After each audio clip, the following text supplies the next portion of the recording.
Terima kasih pemirsa, Anda masih bersama kami di Bincang iNews dan kita masih berbincang-bincang tentang persiapan Teteh Batu di dalam kompetisi desa wisata di PBB. Wah, luar biasa sekali. Dari sekian banyak negara di dunia, Indonesia juga mengirimkan wakilnya dan salah satu wakilnya itu dari Lombok Timur, yaitu di Teteh Batu. Tentu saja ini merupakan kebanggaan bagi seluruh masyarakat Nusa Tenggara Barat, bahkan juga Indonesia.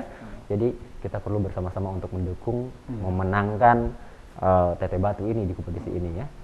Oke, tadi sudah disampaikan bahwa ada 9 barometer sebagai penilaian untuk bisa mendapatkan penilaian baik atau menjadi pemenang di kompetisi ini. Kemudian penilaiannya juga tidak dilakukan secara vote seperti yang sebelum-sebelumnya. Namun mungkin oleh para expert yang akan memberikan penilaian itu ya. Mungkin bisa diinformasikan kepada kita, Bang. Kalau sekarang ini kondisi Teteh Batu itu sendiri bagaimana? Kalau yang dulu-dulu mungkin tidak banyak orang yang tahu ya, hanya taunya ada air terjunnya gitu. Saya suka air terjun, pernah beberapa kali ke situ. Terus kondisi saat ini, di saat pandemi ini terutama, bagaimana kondisi pariwisata di Teteh Batu saat pandemi ini? Iya, kalau bicara masalah kondisi hari ini, hampir semua destinasi di Indonesia mengalami penurunan kunjungan.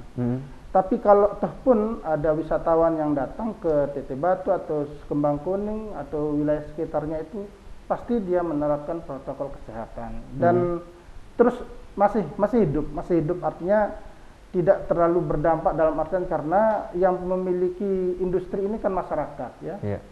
Tidak seperti hotel-hotel yang dimiliki oleh konsorsium gitu ya, dia akan mengalami shock yang sangat hebat sekali lah. Tapi kalau di desa-desa wisata ini kan karena masyarakat yang memiliki, yang lalu kemudian masyarakat tidak terlalu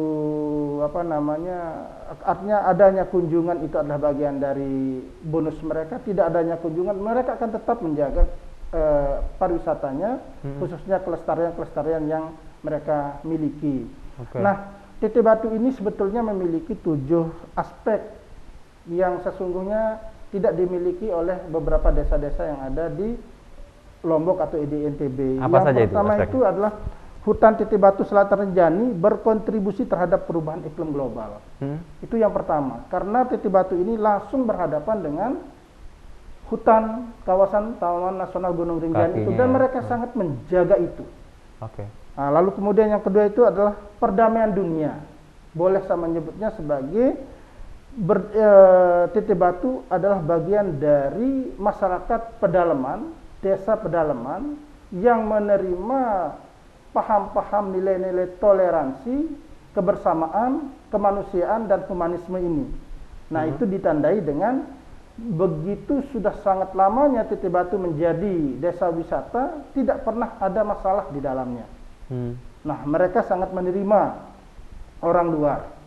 Itu yang kedua. Lalu kemudian pergeseran paradigma lokal dalam hal pariwisata negatif. Di Teteh Batu itu alhamdulillah orang yang bekerja di dunia pariwisata itulah orang yang sangat dimuliakan.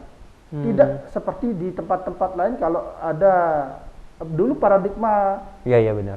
Dulu orang yang bekerja di dunia pariwisata itu pandangan orang miring, apalagi perempuan. Tapi kalau di Teteh Batu itu tidak terjadi itu. Mereka menjadi bagian dari peristiwa wisata dan berwisata itu di sana, penduduknya dan orang di dalamnya. Dan kebanyakan orang yang berkunjung ke Teteh Batu itu selain masyarakat lokal ya, juga adalah banyak sekali orang-orang Eropa yang datang untuk membeli kebahagiaan, penenangan dan lain sebagainya. Sebagai orang yang lama bergelut di pariwisata, tentu Bang Muhammad tahu ya, apa mungkin alasan sebagian besar mereka atau rata-rata mereka memilih berkunjung ke Teteh Batu? Ya, karena lebih kepada persoalan kelestarian alamnya, lingkungannya yang begitu terjaga, airnya yang masih jernih, dan ada awik-awik di tengah-tengah masyarakat Teteh Batu itu. Jika mereka menikah, pasti mereka harus menanam pohon, itu pertama. Yang kedua, dia tidak boleh menebang pohon itu. Yang ketiga, dia harus tetap menjaga keberlangsungan airnya. Karena itu sejak kapan itu awik-awiknya, Bang? Semenjak Menarik dulu. ini.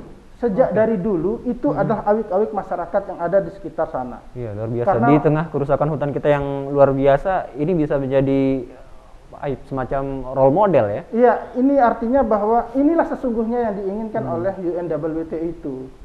Karena mereka tetap menjaga kelestarian lingkungannya.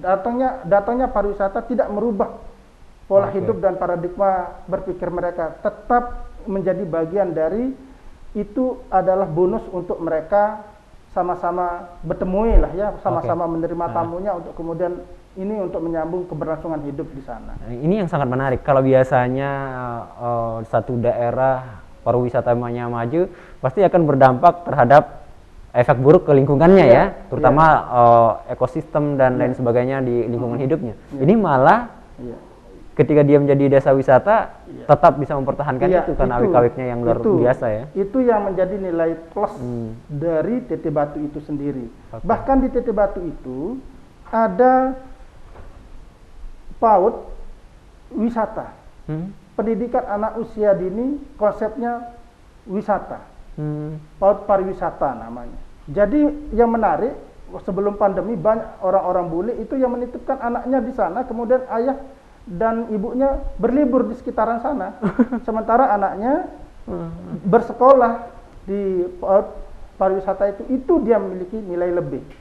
Dan nilai lebih yang paling menarik di Teteh Batu itu adalah kalau kita googling, di searching untuk hal-hal yang sifatnya digital, itu pasti mereka muncul di Teteh Batu ini.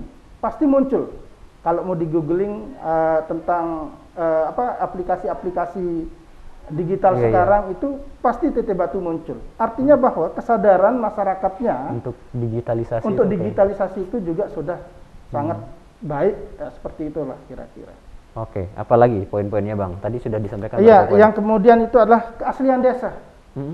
Teteh Batu ini keindahan bentang alam, perkebunan, persawahan, hutan, yang lalu kemudian langsung menjadi batasan dari TNGR dan satwa flora faunanya masih terjaga betul. Ya, ini menarik. Beberapa waktu lalu ada teman yang mendokumentasikan tentang burung endemik di situ. Ya, itu burung saya tidak tahu namanya, tapi kuo kalau bahasa orang Sasak gitu ya, burung endemiknya. Sebelum kita bahas lebih lanjut lagi, kita akan break dulu. Tetaplah bersama kami di Bincang Ainus.